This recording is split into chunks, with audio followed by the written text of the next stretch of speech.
Good morning दोस्तों, कैसे हैं आप सब। Welcome back wifi study with Nandini. और आज है 31 मई, तो हम डिस्कस करेंगे 31 मई के करंट अफेयर के बारे में। और सबसे पहले आप सबका तहे दिल से शुक्रिया कि आप सबने मेरा चैनल पसंद किया है, मेरे साथ बने रहते हैं, चैनल को लाइक भी कर रहे हैं, शेयर भी कर रहे हैं और सब्सक्राइब भी करते जा रहे हैं। उसके लिए तहे दिल से शुक्रिया। मेरे साथ ऐसे ही बने रहिए, मेरा हौसला अफजाई करते रहिए। और जैसा कि हम सबको पता है कि सबसे पहले हम अपने मॉर्निंग के थॉट को लेकर आगे बढ़ते हैं, तो आइए देखते हैं क्या है हमारे पास। उसके बाद टॉपिक वाइज हम अपने करंट अफेयर की क्लास को समझते जाएंगे। ठीक है। बीता हुआ हर लम्हा जिंदगी को समझने का अच्छा मौका है। आने वाला हर लम्हा जिंदगी को जीने का दूसरा मौका है। यानी कि एक्सपीरियंस करते रहिए, सीखते रहिए और जीवन में आगे बढ़ते रहिए। एक्सपीरियंस करेंगे। जो भी घटनाएं हमारे जीवन में होती हैं, देखिए जो कुछ भी हमारे जीवन में घटनाएं होती हैं वो हमें एक लेसन सिखा कर जाती हैं।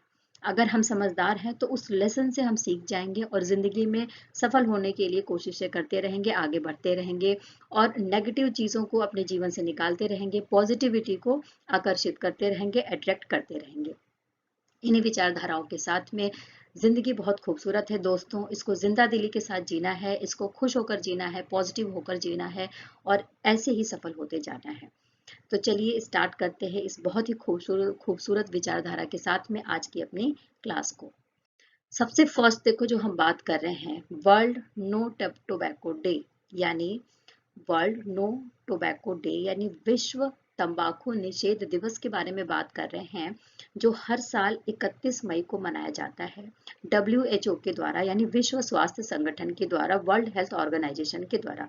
क्लियर। अच्छा देखो, इस बार की जो थीम है वो क्या है, तो हमें भोजन की आवश्यकता है, तंबाकू की नहीं। इस थीम के साथ में ये दिन मनाया जा रहा है। इसकी स्टार्टिंग के बारे में बात करें तो WHO के द्वारा सबसे पहले 1987 में ही 31 मई को विश्व तंबाकू निषेध दिवस के रूप में मनाया गया था। और उसके बाद से हर साल हम वर्ल्ड नो टोबैको डे मनाते हैं। कब? 31 मई को मनाते हैं। इसके पीछे का जो रीजन है वो क्या है, जैसा कि हम सबको अच्छे से समझ में आता है कि जो तंबाकू की वजह से हमारे हेल्थ केयर को हानि पहुंचती है, ठीक है ना, तंबाकू की वजह से जो हमारी हेल्थ केयर को हानि पहुंचती है, जो डिजीजेज होती हैं, जो कैंसर से रिलेटेड जो डिजीज होती है, हमें उससे अवेयरनेस पैदा किया जाए पूरे ऑल ओवर वर्ल्ड में। ठीक है। तो हमने नो टोबैको डे सेलिब्रेट किया है। कब? 31 मई को कर रहे हैं। और इस बार की जो थीम है वो क्या है, तो we need food not tobacco, इसके साथ में हम इसको सेलिब्रेट करेंगे। नेक्स्ट जो हम बात करें, विश्व वैप दिवस। अब देखो इसको थोड़ा समझाती हूँ मैं कि क्या है। जैसा कि हम सबको पता है कि जो सिगरेट है ना, तो एक तरीके से सिगरेट का सब्स्टिट्यूट है जिसमें निकोटीन नहीं होगा, है ना। जिसको सिगरेट की बहुत ज्यादा आदत हो जाती है, उसकी आदत को छुड़ाने का एक सब्स्टिट्यूट दिया गया है यहाँ पर वैप के रूप में, है ना। और इसको पहली बार 2012 में मनाया गया था। इसको 30 मई को इसलिए मनाया जाता है क्योंकि 31 मई को हम नो टोबैको डे मनाते हैं, तो उसके जस्ट पहले ही 30 मई के लिए ये दिन डिसाइड किया गया था। जिसका मोटिव ये है कि किस तरीके से जो सिगरेट की आदत है उसको और तंबाकू की जो आदत लोगों में पड़ गई है उसको किस हिसाब से, किस तरीके से कम किया जाए। और इसके मुख्यालय के बारे में बात करूं तो इसका मुख्यालय आपको जॉर्जिया में मिलेगा। और ये जो संगठन है जो इस दिन को मनाता है उसका नाम क्या है, तो world vapers alliance. Okay. World vapers alliance के द्वारा मनाया जाता है, जिसका मुख्यालय आपको जॉर्जिया में देखने को मिलेगा। क्लियर। देखिए ये जो न्यूज़ है हमारे पास भारतीय अंतरिक्ष अनुसंधान संगठन से रिलेटेड न्यूज़ है। तो भारत क्या कर रहा है, भारत का जो भारतीय अंतरिक्ष अनुसंधान संगठन है यानी इसरो है, उसके द्वारा काम किया जा रहा है।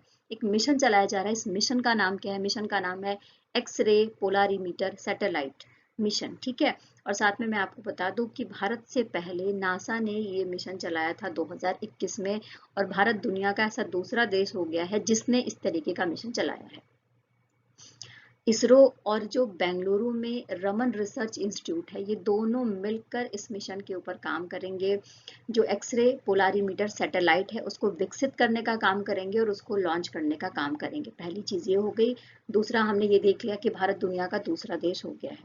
ठीक है। अच्छा, तीसरा हमें ये समझना है कि जो एक्सरे पोलारीमीटर सैटेलाइट है जो सैटेलाइट मिशन जो चलाया जा रहा है वो किस चीज़ पर काम करेगा।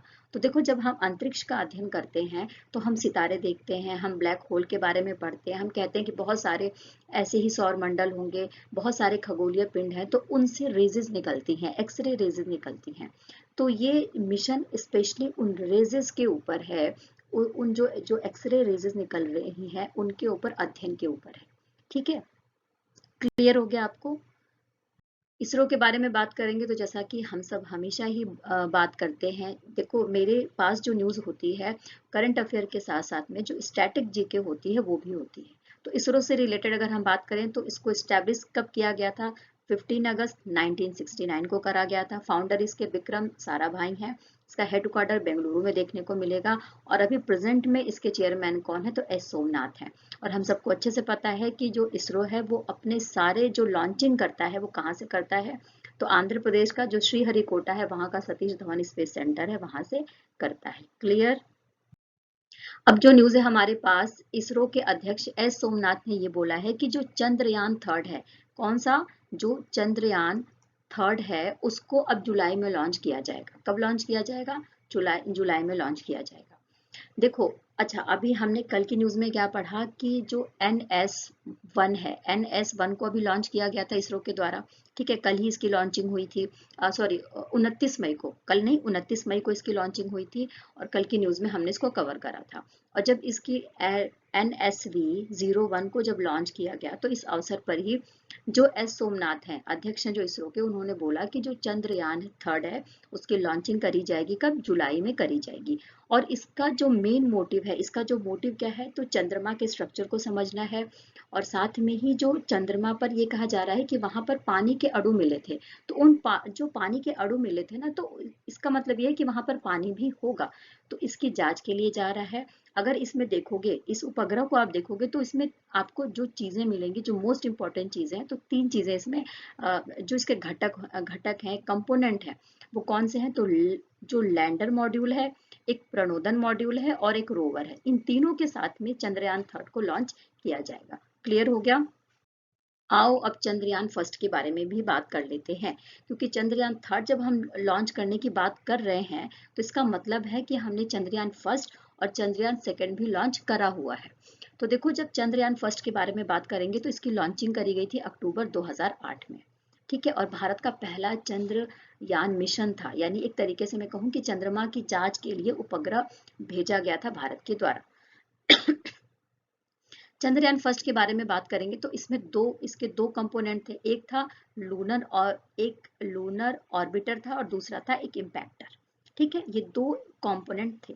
साथ में ही इसका जो मोटिव था कि वो चंद्रमा की सतह को, जो हमारा चंद्रमा है उसकी सतह कैसी है, उसकी संरचना कैसी है, कौन से खनिजों से बना है, इन सब की जांच करना था। और जो हमारा मून है उसका एक नक्शा तैयार करना था।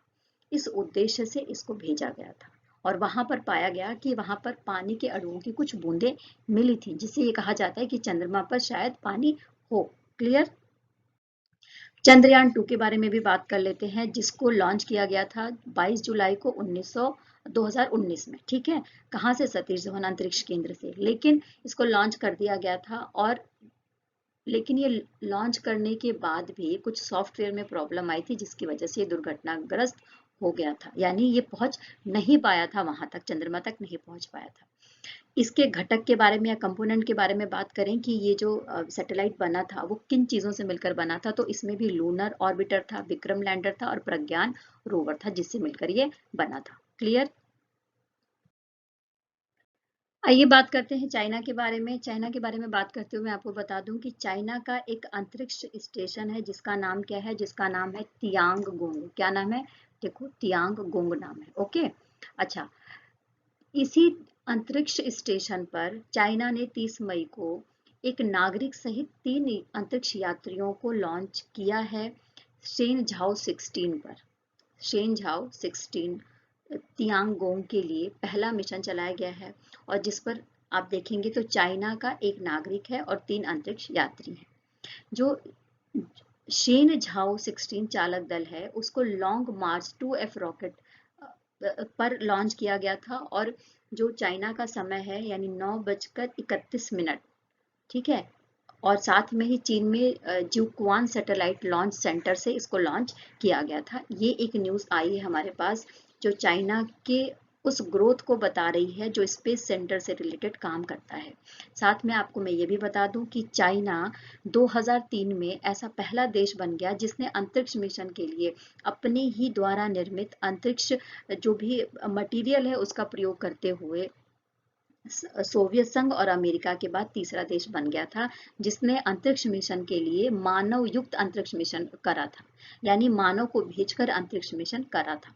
ठीक है, तो ये अपने आप में एक रिकॉर्ड है चाइना के नाम में। यानी कि सबसे पहले हम कह सकते हैं अमेरिका आता है, फिर दूसरे नंबर पर सोवियत संघ आता है और तीसरे नंबर पर है चाइना जिसने मानव युक्त अंतरिक्ष मिशन चलाए हुए हैं, जिसका हम सेकेंड पार्ट अभी देख रहे हैं कि 30 मई को चीन में एक नागरिक सहित 3 अंतरिक्ष यात्रियों को शेनझोउ 16 पर तियांगोंग अंतरिक्ष स्टेशन में लॉन्च किया गया है, जो लॉन्ग मार्स 2F रॉकेट के द्वारा। ठीक है।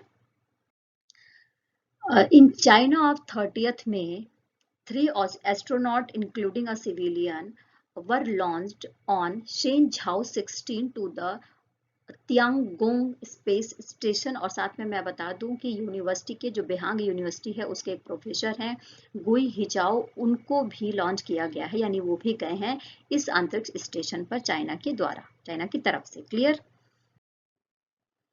देखिए ये जो न्यूज़ है हमारे पास, जैसा कि हम सबको अच्छे से पता है कि 29 मई को चेन्नई सुपर किंग्स और गुजरात टाइटंस के बीच में आईपीएल का फाइनल हुआ था।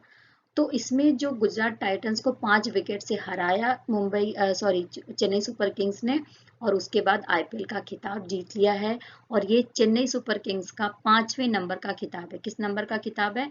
तो 5वें नंबर का खिताब है, इस बात को जरूर याद रखना। और इसके पहले जो मुंबई इंडियंस थी उसके नाम ये खिताब था, यानी 5 बार जो आईपीएल का खिताब जीता था इसके पहले मुंबई इंडियंस के नाम था, और अब सीएसके यानी कि चेन्नई सुपर किंग्स भी सीएसके भी बन गया है, यानी चेन्नई सुपर किंग्स और मुंबई इंडियंस इन दोनों ने आईपीएल के 5-5 खिताब जीते हुए हैं। पहली न्यूज तो ये है, गुजरात टाइटंस को हराया, 5 विकेट से हराया। अब देखो जैसा कि मैं आपको बता दूं कि जब टॉस हुआ था तो गुजरात टाइटंस ने पहले बैटिंग करी थी और 20 ओवर में इन्होंने कितने रन बनाए? तो 20 ओवर में इन्होंने 214 रन बनाए। लेकिन हुआ ये था कि बारिश होने लगी, तो बारिश होने की वजह से जो कुछ नियम होते हैं क्रिकेट के, ठीक है, उस नियम के तहत एक नियम था जिसका नाम है डकवर्थ लुईस नियम। ये जरूर आप याद रखिएगा, डकवर्थ लुईस नियम था जिसके तहत ये डिसाइड किया गया कि अब चेन्नई को, क्योंकि बारिश हो रही थी, तो चेन्नई को 15 ओवर में 171 रन बनाने का लक्ष्य दिया गया था इस नियम के तहत। और इसके बाद इस नियम का प्रयोग करते हुए जब मैच चला तो उसके बाद चेन्नई सुपर किंग्स जीत गई है। ठीक है, ये है हमारे पास न्यूज जो आपको पता होनी चाहिए। क्लियर। ठीक है, Chennai super kings won their 5th IPL title by defeating Gujarat titans by 5 wickets at the Narendra Modi stadium in Ahmedabad. Narendra Modi stadium कहाँ पर है? अहमदाबाद, और भारत का सबसे बड़ा क्रिकेट स्टेडियम है, आप ये बात जान लीजिए। ठीक है, देखो अब जो बात करते हैं कि जैसा कि आईपीएल खत्म हो गया, तो आईपीएल के खत्म होने के बाद से ही अ, कोई भी टूर्नामेंट खत्म होता है तो उसके कुछ प्राइजेस दिए जाते हैं, तो उन प्राइजेस के बारे में हमें पता होना चाहिए। वो क्या थे वो देख लेते हैं। तो एमएस धोनी को जीत का चेक दिया गया। हार्दिक पांड्या उपविजेता रहे, क्योंकि हार्दिक पांड्या किससे बिलोंग करते हैं? मुंबई इंडियंस से बिलोंग कर, गुजरात टाइटन से बिलोंग करते हैं, उसके कप्तान है। तो हार्दिक पांड्या को क्या दिया गया? उपविजेता का खिताब दिया गया है। शुभगन मिल को ऑरेंज कैप मिली है, पर्पल कैप मोहम्मद शमी को मिली है, और शुभमन गिल को ही मोस्ट वैल्यूएबल प्लेयर का भी अवार्ड दिया गया है।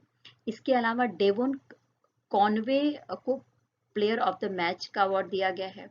ठीक है, तो ये कुछ न्यूज़ थी हमारे पास जो इसके डिटेलिंग के लिए थी कि देखो हम करंट अफेयर जब भी पढ़ते हैं, कोई भी इवेंट हो रहा हो या कोई भी टूर्नामेंट हो रहा है, तो उसमें ट्रॉफी किसको मिली है, किसने किसको हराया, हमारे लिए ये इंपॉर्टेंट नहीं होता है। हमारे लिए ये इंपॉर्टेंट होता है कि जीता कौन, हारा कौन, और किसको कौन सी ट्रॉफी मिली है ना।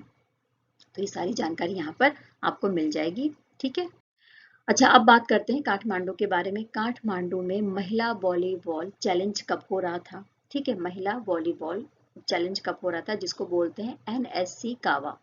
NASC कावा जिसको बोलते हैं। तो ये जो महिला वॉलीबॉल चैलेंज कप था, इसका खिताब किसने जीता है? भारत ने जीता है। साथ में मैं आपको बता दूं कि भारत ने किसको हराकर जीता है? तो कजाकिस्तान को जीता है। काठमांडू कहाँ है? तो काठमांडू नेपाल में है, नेपाल की राजधानी है काठमांडू। ठीक है। साथ में मैं आपको बता दूं कि इसके विजेताओं और उप विजेताओं के नाम भी है, कौन कौन से देश ने इसमें खेला ये भी है। Bangladesh, Maldives, Kyrgyzstan, Kyrgyzstan, Sri Lanka, Uzbekistan, Nepal और कजाकिस्तान है, जिसमें फर्स्ट नंबर पे यानी ये जो खिताब है भारत ने जीता है। भारत की जो महिला वॉलीबॉल टीम थी उसने जीता है। रनर अप कौन रहा है? तो कजाकिस्तान रहा है। थर्ड नंबर पे नेपाल रहा है। Clear? Runner up Kazakhstan, third place पे नेपाल। ओके, और विनर कौन है? तो इंडिया। क्लियर? और नेपाल को समझे। नेपाल का मैप, जैसा कि आप भारत की स्थिति को ध्यान में रखते हुए देखेंगे, भारत के उत्तर में आपको नेपाल देखने को मिल जाएगा। ये स्थिति नेपाल की हमें दर्शाती है। हमें ये भी दिखाती है कि पूरी तरीके से लैंड लॉक्ड कंट्री है, यानी चारों तरफ से इसके स्थल ही स्थल हैं, आपको जल नहीं मिलेगा, है ना। दक्षिण एशिया में आपको देखने को मिल जाएगा नेपाल, भारत के उत्तरी भाग में देखने को मिल जाएगा। प्रधानमंत्री कौन है यहाँ पर? तो पुष्प कमल दहल। राष्ट्रपति रामचंद्र पौडेल। राजधानी काठमांडू है। मुद्रा यहाँ पर नेपाली रुपया चलती है। क्लियर हो गया? देखिए, अब हम बात करते हैं सेंट्रल विजिलेंस कमीशन के बारे में, कमिश्नर के बारे में। ठीक है, सेंट्रल विजिलेंस कमिश्नर के बारे में जो कौन बन गए हैं? तो प्रवीण कुमार श्रीवास्तव को बनाया गया है। उनका शपथ ग्रहण समारोह हुआ है 29 मई को। और साथ में मैं बता दूं कि एक टीम है जिसने इनके नाम को सेलेक्ट किया है, जिसमें अध्यक्ष होते हैं प्रधानमंत्री, और सदस्य के रूप में कौन होते हैं? तो सदस्य के रूप में गृह मंत्री होते हैं, और लोकसभा का विपक्ष नेता होता है। तो इन तीनों ने मिलकर किसको नियुक्त किया है? तो प्रवीण कुमार श्रीवास्तव को केंद्रीय सतर्कता आयुक्त या फिर सेंट्रल विजिलेंस कमिश्नर के रूप में नियुक्त करा है, और इसके लिए शपथ ग्रहण कराई गई है। और शपथ ग्रहण किसके द्वारा कराई गई है? तो जैसा कि आपको बीच में ही दिख रहा है, हमारी राष्ट्रपति कौन है? द्रौपदी मुर्मू जी, इनके द्वारा शपथ ग्रहण कराई गई है। ठीक है। अच्छा, इसके अलावा मैं आपको ये भी बता दूं कि हाँ, इसके अलावा मैं आपको ये भी बता दूं कि इनका जो कार्यकाल होता है, यानी जो सेंट्रल विजिलेंस कमिश्नर होते हैं, इनके कार्यकाल के बारे में बात करें तो इनका कार्यकाल 4 वर्ष का होता है, और 65 वर्ष की आयु से पहले होता है। यानी 65 वर्ष की आयु से पहले और 4 वर्ष तक का कार्यकाल होता है। यानी जो चीज पहले हो जाए उसके अकॉर्डिंग इनको अपना पद छोड़ना पड़ता है। क्लियर हो गया? ठीक है। तो on May 29th, President Draupadi Murmu administered the oath of office to Vigilance Commissioner Praveen Kumar Srivastava as the Central Vigilance Commissioner CVC। ठीक है, यानी पहले ये इसी ऑफिस में काम कर रहे थे, इसी ऑफिस में as acting central vigilance commissioner के रूप में काम कर रहे थे, और अब इनको क्या कराया गया है? अब इनको शपथ दिला दी गई है। ठीक है। आओ बात करते हैं केंद्रीय सतर्कता आयोग यानी कि सेंट्रल विजिलेंस जो कमीशन है इसके बारे में। इसकी स्थापना के बारे में बात करें तो इसकी स्थापना करी गई थी फरवरी में 1964 में। कब करी गई थी? फरवरी में करी गई थी 1964 में। और साथ में ही जो ये जो है सीवीसी यानी जो हमारा केंद्रीय सतर्कता आयोग है, ये एक तरीके से सर्वोच्च सतर्कता संस्था के रूप में काम करता है सेंट्रल गवर्नमेंट के लिए। और इसकी पूरी तरीके से जवाबदेही किसके लिए होती है? पूरी तरीके से इसकी जवाबदेही आप देखेंगे संसद के लिए होती है। और ये अपने कार्यों के लिए जो भी काम करता है, जो भी डिसीजन लेता है, वो सारे राष्ट्रपति को बताता है। ठीक है। इसकी जवाबदेही किसके लिए होती है? संसद के लिए होती है। स्वतंत्र निकाय के रूप में काम करता है। केंद्रीय सतर्कता आयोग के बारे में बात हो रही है, और ये पूरी तरीके से जो भी इसका काम होता है, जो भी इसकी रिपोर्ट होती है, वो राष्ट्रपति को सौंपी जाती है। केंद्रीय सतर्कता आयोग अधिनियम 2003 के तहत ही संसद के द्वारा सीवीसी को वैधानिक दर्जा दिया गया था, यानी एक संवैधानिक निकाय का दर्जा दिया गया था। क्लियर हो गया? देखो, अब हम बात कर रहे हैं यहाँ पर 4 साल के लिए फिर से भारत के जो CAG हैं, यानी नियंत्रक महालेखा परीक्षक हैं, जिनका नाम है गिरीश चंद्र मुर्मू। क्या नाम है? गिरीश चंद्र मुर्मू। तो गिरीश चंद्र मुर्मू जी के बारे में अगर हम बात करें तो इनका कार्यकाल बढ़ा दिया गया है फिर से 4 साल के लिए। 2019 में डब्ल्यू एच ओ में इस पद पर थे और अब इनका जो वर्तमान जो कार्यकाल है वो 2023 को समाप्त हो रहा था। लेकिन अब क्या किया जा रहा है, जब अभी हमने न्यूज में पढ़ा था कुछ दिन पहले कि 76 नंबर का विश्व स्वास्थ्य सभा की बैठक हुई थी। कहाँ पर हुई थी? तो स्विट्जरलैंड का जो राजधानी है जिनेवा, जिनेवा में ही मुख्यालय है विश्व स्वास्थ्य सभा का, वहीं पर जो है बैठकें हुई थी। 76 नंबर की, किस नंबर की बैठक हुई थी? तो 76 नंबर की बैठक हुई थी और इसी बैठक के दौरान ये बताया गया कि इनके कार्यकाल को बढ़ाया जा रहा है, 2024 से लेकर 2027 तक करा जाएगा और इनको फिर से विश्व स्वास्थ्य संगठन यानी WHO का बाहरी लेखा परीक्षक नियुक्त किया गया है। क्या नियुक्त किया गया है? बाहरी लेखा परीक्षक। ठीक है। अच्छा, साथ में मैं आपको ये भी बता दूं कि 156 जो मतदान हुआ था उसमें से 114 मत इनके फेवर में था, जिसकी वजह से इनका कार्यकाल बढ़ाया गया है। क्लियर? गिरीश चंद्र मुर्मू जी के बारे में बात हो रही है, जिनको WHO का बाहरी लेखा परीक्षक बना दिया गया है। ठीक है, 4 साल के लिए, यानी एक्सटर्नल ऑडिटर के रूप में अब ये काम करेंगे WHO के लिए। ठीक है, और भारत के क्या है? तो भारत के ये CAG हैं। भारत के ये CAG हैं, यानी नियंत्रक एवं महालेखा परीक्षक हैं। क्लियर हो गया? WHO के बारे में बात करोगे, वर्ल्ड हेल्थ ऑर्गेनाइजेशन के बारे में बात करें तो इसकी स्थापना कब हुई थी? तो 7 अप्रैल को हुई थी 1948 में। ठीक है, और साथ में ही ये एक तरीके से संयुक्त राष्ट्र सभा की एक संयुक्त राष्ट्र संघ की एक एजेंसी के रूप में काम करती है वर्ल्ड लेवल पर। इसका मुख्यालय स्विट्जरलैंड के जिनेवा में देखने को मिलेगा और मैं बता दूं कि अक्रॉस द वर्ल्ड इसके लगभग 150 रीजनल जो ऑफिसेज हैं वो देखने को मिलेंगे, जिसके द्वारा ये काम करता है। इसका इसका मोटिव क्या है? इस संस्था का मोटिव या इसका उद्देश्य क्या है? तो पूरी दुनिया में स्वास्थ्य से रिलेटेड जो घटनाएं हो रही हैं उसके ऊपर नजर रखना, किस तरीके से उन चुनौतियों से निपट सकते हैं और कैसे लोगों के हेल्थ केयर के लिए काम कर सकते हैं, इन विषयों पर काम करता है WHO। क्लियर? आइए बात करते हैं United nation framework convention on climate change के बारे में। ठीक है, और साथ में जैसा कि आप स्क्रीन पर देख सकते हैं, ये मुकेश अंबानी जी हैं, जैसा कि आप देख रहे हैं। तो इनको COP 28 के लिए जो सलाहकार समिति है उसमें सदस्य के रूप में नामित किया गया है, यानी नॉमिनेट किया गया है एज अ मेंबर कॉप 28 का जो सलाहकार समिति है उसके लिए। United Nations framework convention on climate change. ठीक है, इनके ये जो क्लाइमेट चेंज के ऊपर जो पार्टियां हैं उनका जो सम्मेलन है उसका नाम ही है COP 28। ठीक है, उसका क्या नाम है? COP 28। साथ में आपको मैं ये बता दूं कि मुकेश अंबानी जी का नाम क्यों सेलेक्ट किया गया है, उसके उसके पीछे का रीजन क्या है? उसके पीछे का रीजन ये है कि मुकेश अंबानी की जो कंपनी है जिसका नाम है रिलायंस इंडस्ट्रीज लिमिटेड यानी RIL, वो रिन्यूएबल एनर्जी के ऊपर काम कर रही है, यानी रिन्यूएबल एनर्जी को ज्यादा से ज्यादा प्रमोट करने के ऊपर काम कर रही है, बढ़ाने के ऊपर काम कर रही है। इसके अलावा इन्होंने पेट्रोकेमिकल बिजनेस में और कन्वेंशनल क्रूड रिफाइनरी में भी डाइवर्सिटी लेकर आए हैं। ज्यादा से ज्यादा जो हरित ऊर्जा का प्रयोग कर रहे हैं, रिन्यूएबल एनर्जी का प्रयोग कर रहे हैं, जिसकी वजह से इनका नाम नॉमिनेट किया गया है United nation framework convention on climate change की जो COP 28 की मीटिंग होगी उसकी सलाहकार समितियों के सदस्य के रूप में। बाकी COP 28 की जो एडवाइजरी कमिटी है उसमें आप देख सकते हैं ये सारे आपको दिखेंगे नाम। इसको आप आराम से वीडियो पॉज करके देख सकते हैं, टेलीग्राम के लिंक पर जाकर देख सकते हैं, वहां पर भी ये सारी सुविधाएं उपलब्ध है, ये कंटेंट आपको वहां पर भी मिल जाएगा। क्लियर हो गया? ओके, मुकेश अंबानी जी के बारे में बात करें, जैसा कि आप सबको पता है कि हमारा जो भी कंटेंट है वो इंग्लिश और हिंदी दोनों में मिलता है, तो इंग्लिश और हिंदी बोथ लैंग्वेजेस में उपलब्ध है, तो आप जिसमें भी चाहें उसमें पढ़ सकते हैं। COP 28 के बारे में बात करें तो देखो, कॉप का जो फुल फॉर्म क्या है? Conference of party. क्या इसका फुल फॉर्म है? COP COP C for conference, O for of और P फॉर पार्टी, यानी कॉन्फ्रेंस ऑफ पार्टी के रूप में united nation framework convention on climate change का जो सम्मेलन है उसको हम जानते हैं। अच्छा, ये जो सम्मेलन होने वाला है 2023 का, वो कहाँ पर होगा? तो वो दुबई में होगा। दुबई मतलब UAE, संयुक्त अरब अमीरात की राजधानी है। UAE संयुक्त अरब अमीरात की राजधानी है दुबई।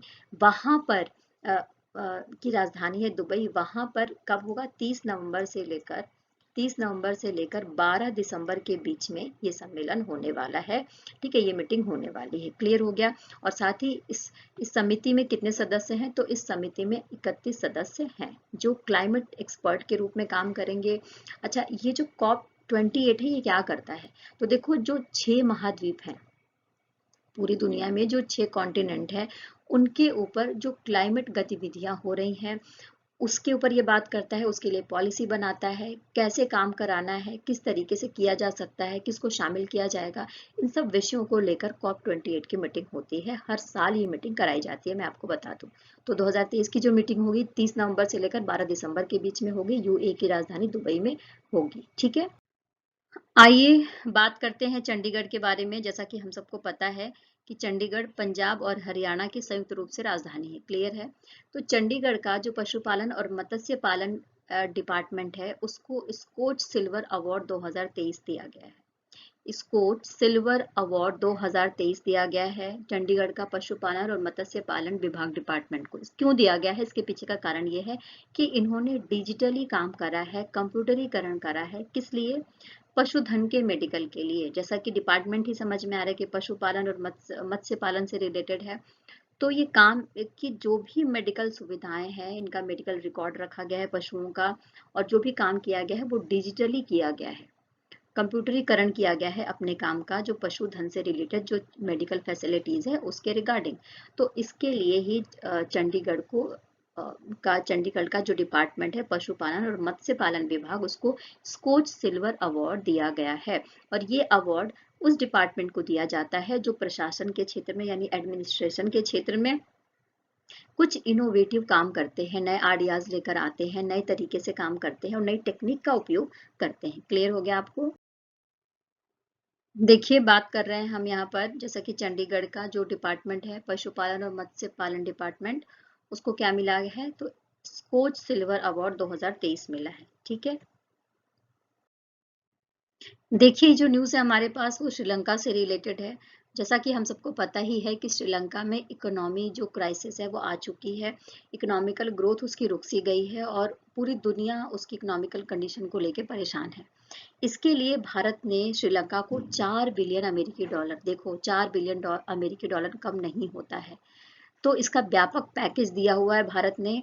और भारत की जो पॉलिसी है पड़ोसी पहले, कौन सी नीति है, पड़ोसी पहले, पड़ोसी पहले, इस नीति के तहत ही दिया गया है 4 बिलियन अमेरिकी डॉलर का व्यापक पैकेज। ठीक है, एक बात तो आपको ये पता होनी चाहिए। इसके बाद न्यूज़ को समझते हैं कि क्या है। तो न्यूज़ हमारे पास ये है कि 30 मई को भारत ने श्रीलंका को अपनी 1 बिलियन डॉलर की जो क्रेडिट लाइन है उसको मार्च 2024 के लिए बढ़ा दिया है। कब बढ़ा दिया गया है, मार्च 2024 के लिए बढ़ा दिया है। क्रेडिट लाइन इसलिए बढ़ाई गई है जिससे कि श्रीलंका में जो भी बेसिक नीड की चीजें हैं, बेसिक नीड की चीजें मतलब फूड है, मेडिकल केयर है, ठीक है, और जो भी ईंधन चाहिए, XYZ जो भी उनकी रिक्वायरमेंट है उसको फुलफिल किया जा सके। इस बात को ध्यान में रख के ही क्रेडिट लाइन को मार्च 2024 के लिए बढ़ा दिया गया है। और मैं आपको ये भी बता दूं कि भारत की तरफ से पिछले साल भी 1 साल के लिए इसको बढ़ाया गया था, यानी कि मार्च 2023 किया गया था, अब इसको मार्च 2024 कर दिया गया है। ठीक है, और इसके लिए जो समझौता हुआ है, इस पे जो हस्ताक्षर हुआ है, उसके लिए श्रीलंका के जो वित्त राज्य मंत्री है जिनका नाम है शेहान सेमासिंघे, और श्रीलंका में भारत के जो उच्चायुक्त हैं यानी जो राजनयिक हैं उनके बीच में ये समझौता हुआ है। अब आपको अच्छे से समझ में आ गया होगा कि बात किस चीज की जा रही है। क्लियर है। ठीक है, अच्छा, essential food, medicine and other essential जो भी रिक्वायरमेंट है श्रीलंका की उसको फुलफिल किया जा सके, जो इकोनॉमिक क्राइसिस आई है श्रीलंका में उसको दूर किया जा सके, इन्हीं सब बातों को ध्यान में रखते हुए क्रेडिट लाइन को बढ़ाया गया है मार्च 2024 तक। आइए श्रीलंका का मैप देखते हैं। देखो श्रीलंका की स्थिति को पहले देखो कि कहाँ पर है। आप देखेंगे ये भारत है, हमारा प्यारा भारत, और प्यारा भारत के साथ में जो हमारा दक्षिणी एरिया है, दक्षिणी पूर्वी हिस्से में श्रीलंका आपको देखने को मिल जाएगा। इसकी स्थिति आप देखोगे तो ये एक उष्ण कटिबंधीय द्वीप है। उष्ण कटिबंधीय द्वीप का मतलब ये होता है कि ये अगर हमारा अर्थ है तो अर्थ का जो बिल्कुल बीच वाला पोर्शन है, ठीक है, यानी जीरो से लेकर ये 5 डिग्री वाला जो पोर्शन है ये हमारा उष्ण कटिबंधीय क्षेत्र में आता है। तो उष्ण कटिबंधीय देश है श्रीलंका। ये ऐसे देश होते हैं जहां पर सूर्य की रोशनी बिल्कुल सीधे पड़ती है और यहाँ पर बारिश बहुत ज्यादा होती है। ठीक है, तो साथ में मैं आपको ये भी बता दूं कि मन्नार की खाड़ी और पाक जल डमरू मध्य श्रीलंका को भारतीय उपमहाद्वीप से अलग करती है। यानी अगर आप यहाँ देखेंगे तो यहाँ पर आपको मुन्नार की खाड़ी देखने को मिलेगी, यहाँ पर आपको मुन्नार की खाड़ी देखने को मिलेगी और पाक जल डमरू मध्य देखने को मिलेगा, जिसकी वजह से श्रीलंका भारत से अलग होता है। ठीक है, इसकी राजधानी के बारे में बात करें तो इसकी विधायी राजधानी क्या है, जयवर्धनेपुरा है, और कोलंबो इसकी कार्यकारी और ये जो न्यायिक राजधानी है वो है। यहाँ पर तमिल भी बोली जाती है और सिंघल भी बोली जाती है, यहाँ की लैंग्वेज है। राष्ट्रपति कौन है, तो रानिल विक्रमसिंघे है। प्रधानमंत्री दिनेश गुणवर्धने है। मुद्रा यहाँ पर श्रीलंकाई रुपया है। क्लियर। आइए अब बात करते हैं कश्मीर के बारे में। कश्मीर में एक मंदिर है जिसका नाम है रागनेया देवा मंदिर। क्या नाम है इस मंदिर को, आप देखिए, इस मंदिर का नाम है रागनेया। इस मंदिर का क्या नाम है, इस मंदिर का नाम है रागनेया देवी मंदिर। और ये कहा जाता है कि ये जो कश्मीरी पंडित हैं, कश्मीरी पंडितों का ये बिल्कुल पारंपरिक मंदिर है, इनके पारंपरिक देवी देवताओं का मंदिर है। तो यहीं पर एक मेला हर साल लगता है। उस मेले का नाम क्या है, उस मेले का नाम है खीर भवानी मेला। खीर भवानी मंदिर भी, और खीर भवानी मेला लगता है। और इस मंदिर को, यानी जो माता रागनेया देवी का मंदिर है, इसको हम खीर भवानी मंदिर भी कहते हैं। क्या कहते हैं, खीर भवानी मंदिर भी कहते हैं। और ये रागनेया देवी का मंदिर है, कश्मीरी पंडितों का ये एक पारंपरिक मंदिर है। तो यहाँ पर खीर भवानी मेला लगता है, जिसमें आप देखेंगे 25,000 से ज्यादा लोग शामिल हुए थे इस बार। कितने लोग, 25,000 से ज्यादा लोग शामिल हुए थे। 27 मई को ये मेला स्टार्ट हो गया था, 29 मई तक चला था। और स्पेशली ये कहा जाता है कि जो बैसाख, जो ज्येष्ठ महीना होता है हिंदू कैलेंडर के अकॉर्डिंग, जो ज्येष्ठ महीना होता है उसकी अष्टमी को ये जो मेला है वो संपन्न होता है, यानी समाप्त होता है। ठीक है, तो ये एक न्यूज है, क्योंकि कोई भी देखो बड़ी चीज होती है या जो हमारा कल्चर वाला पोर्शन है उससे क्वेश्चन आता है, तो ये एक इम्पॉर्टेंट न्यूज है कि खीर भवानी देवी का मंदिर किधर है, या खीर भवानी जो मेला है वो कहाँ पर लगा है। तो ये सारा चीज हमें पता होना चाहिए। ठीक है, ठीक है। कश्मीरी पंडित विजिट माता रागनेया देवी मंदिर। ठीक है, Mata Ragnya Devi temple, also known as Kheer Bhawani temple, every year on the day of Jyeshtha Ashtami, यानी ज्येष्ठ महीने का जो अष्टमी होता है उस दिन इस मंदिर यहाँ पर मेला लगता है खीर भवानी मंदिर में। ओके, देखिए ये जो न्यूज़ है हमारे पास, ये न्यूज़ है हमारी, एक प्रोग्राम चलाया जा रहा है हमारे देश में जिसका नाम है टेली लॉ। क्या नाम है, टेली लॉ। अच्छा, इसके नाम को समझो पहले, इसका नाम है टेली लॉ। ओके, अच्छा, लॉ का मतलब है ये लॉ से रिलेटेड एक प्रोग्राम चलाया जा रहा है। इसको लॉन्च किया गया था, कब लॉन्च किया गया था, 2017 में। इसके पीछे का मोटिव क्या था, इसके पीछे का मोटिव ये था कि वो लोग जो ग्राम पंचायतों में रहते हैं, जो दूर दराज इलाकों में रहते हैं, उनको किस तरीके से, अगर उनका कोई मुकदमा चल रहा है, कोई केस है, तो उनको किस तरीके से वकीलों से संपर्क कराया जा सकता है, यानी कम्युनिकेशन स्थापित किया जा सकता है वकील के बीच में और उस पर्टिकुलर व्यक्ति के रूप में, वीडियो कॉन्फ्रेंसिंग के माध्यम से या जो टेलीफोनिक सुविधाएं हैं उनके माध्यम से। तो इसी के लिए टेली लॉ एक प्रोग्राम चलाया गया था 2017 में, जिससे कि लोग डायरेक्टली क्या कर सकें, सलाह मशवरा कर सकें, उनको अपने अधिकारों की जानकारी हो सके, किस तरीके से कानूनी प्रक्रिया और न्याय प्रक्रिया का काम होता है, कैसे काम किया जा सकता है, इन सब की जानकारी पैनल के वकीलों के साथ में मिल सके, है ना, पैनल के वकीलों के द्वारा मिल सके। टेली लॉ जो प्रोग्राम चलाया जा रहा है इसके तहत। और साथ में मैं आपको ये भी बता दूं कि टेली लॉ जो एक ऐसी प्रक्रिया है जो एक तरीके से अवेयरनेस, जागरूकता फैलाने का काम करती है लोगों में, और जो हमारे पंचायत हैं उनको भी स्ट्रॉन्ग करने का काम करती है। क्योंकि बहुत मुश्किल होता है, एक डिस्ट्रिक्ट कोर्ट है, ठीक है, फिर एक हाई कोर्ट है, उसके वहां तक पहुंच कर जाना, इतनी दूर की यात्रा करना, जो लोग दूर दराज इलाकों में रहते हैं उनके लिए बहुत मुश्किल होता है। तो उनको ही ये सुविधाएं प्रदान करने के लिए, लॉ के फील्ड में सुविधाएं प्रदान करने के लिए ही इस प्रोग्राम को लाया गया था। अब इस प्रोग्राम के तहत ही हम बात कर रहे हैं कि पी लिटिगेशन सलाह के साथ 40 लाख लाभार्थियों को सशक्त बनाकर टेली लॉ जो प्रोग्राम है एक महत्वपूर्ण उपलब्धि हासिल करा है। यानी यानी लगभग 40 लाख लोगों को फायदा हुआ है इस प्रोग्राम से। ये बात है, ये मुद्दा है। क्लियर हो गया आप सबको? आई थिंक अब सबको क्लियर हो गया होगा। एंड्रॉयड के माध्यम से 10S के माध्यम से जो टेली लॉ मोबाइल ऐप है इसके माध्यम से सीधे जो पैनल के वकील है वहां तक लोग पहुंच सकते हैं।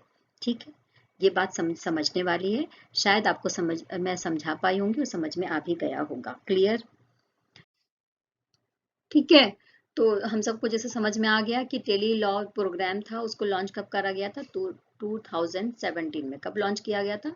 तो 2017 में। ओके, और मोबाइल ऐप जो टेली लॉ सर्विसेज है उसको प्रोवाइड कराने का काम करता है, जिसका नाम है 10S। क्या नाम है? 10S। ओके, आइए बात करते हैं प्रधानमंत्री जन धन योजना के बारे में, जिसको हम शॉर्ट फॉर्म में बोलते हैं PMJDY, प्रधानमंत्री जन धन योजना। और प्रधानमंत्री जन धन योजना के तहत ही जो तेलंगाना है उसने बैंकिंग सेवाओं का लगभग 100% डोमेस्टिक कवरेज कर लिया है। डोमेस्टिक कवरेज हासिल करने वाला तेलंगाना पहला ऐसा राज्य बन गया है। और ये तेलंगाना के द्वारा ये बोला गया है कि तेलंगाना के जो 20 डिपार्टमेंट हैं और उसमें 135 कल्याणकारी योजनाओं और कार्यक्रमों का जो 100% कवरेज है वो किया गया है। 100% कवरेज कर लिया गया है 20 डिपार्टमेंट के 135 जो योजनाएं हैं उसके तहत। और ये बोला गया है कि तेलंगाना के द्वारा 1 करोड़, देख रहे हो ना, 1 करोड़ और लगभग 11 लाख, 1 करोड़ लगभग 11 लाख जो जन धन बैंक खाता है वो खोला गया है, जिसमें से 3,000 करोड़ रुपए के राशि उपलब्ध है। इसके अलावा ये भी बोला गया है कि ग्रामीण क्षेत्रों में लगभग 61 लाख लोगों का जनधन खाता खोला गया है। ग्रामीण क्षेत्रों में 61 लाख लोगों का जनधन खाता खोला गया है और शहरी क्षेत्रों में 50 लाख लोगों का खाता खोला गया है जो जीरो बैलेंस वाला है। क्लियर हो गया? और साथ में ये भी बताया गया है कि 84 लाख से अधिक जो लोग हैं वो क्या कर रहे हैं? जन धन खाते में सक्रिय रूप से काम कर रहे हैं और रुपे कार्ड का प्रयोग भी कर रहे हैं। तो इस तरीके से तेलंगाना जो राज्य है हमारे देश का, वो पूरी तरीके से बैंकिंग सेवाओं का 100% घरेलू कवरेज प्राप्त कर चुका है प्रधानमंत्री जन धन योजना के तहत। ठीक है, ये न्यूज़ है हमारे पास। ओके, जैसा कि हमने पढ़ लिया प्रधानमंत्री जन धन योजना के बारे में, जिसको तेलंगाना के बारे में हमारे पास न्यूज़ है। तेलंगाना ने बैंकिंग सेवाओं के लिए 100% डोमेस्टिक कवरेज को प्राप्त करने वाला राज्य बन गया है, भारत का पहला राज्य बन गया है भारत का। ओके, तेलंगाना के बारे में बात करते हैं। देखो, सबसे पहले तेलंगाना का मैप भारत में आप देख सकते हैं। भारत का जो दक्षिणी हिस्सा है वहां पर तेलंगाना आपको देखने को मिलेगा। और मैं आपको बता दूं कि 2 जून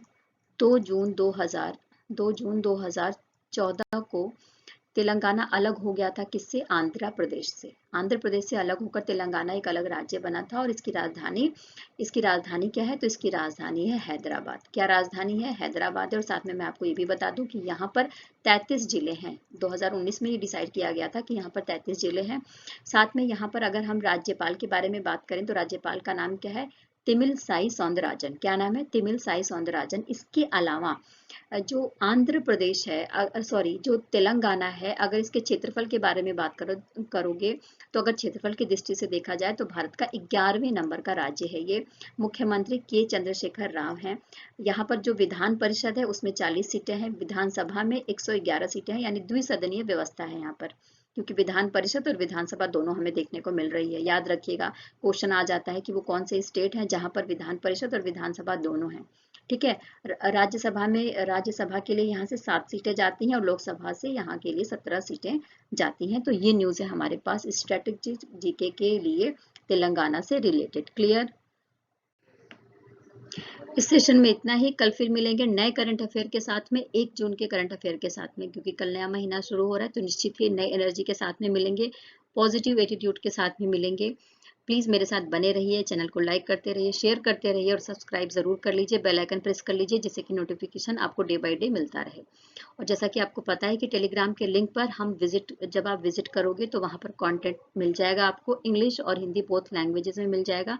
तो अगर आप स्टूडेंट हैं तो आप अपनी तैयारी के लिए नोट्स भी प्रिपेयर कर सकते हैं, क्योंकि आपको पता है स्लाइड एक होती है, लेकिन उसमें आप देखोगे नोट्स के पॉइंट ऑफ व्यू से तो उसमें आपको कम से कम 5 से 6 क्वेश्चन इंपॉर्टेंट मिल जाएंगे। ओके, तो फिर मिलेंगे, तब तक खूब पॉजिटिव रहिए, खूब मेहनत करते रहिए और खूब आगे बढ़ते रहिए। Bye bye, take care.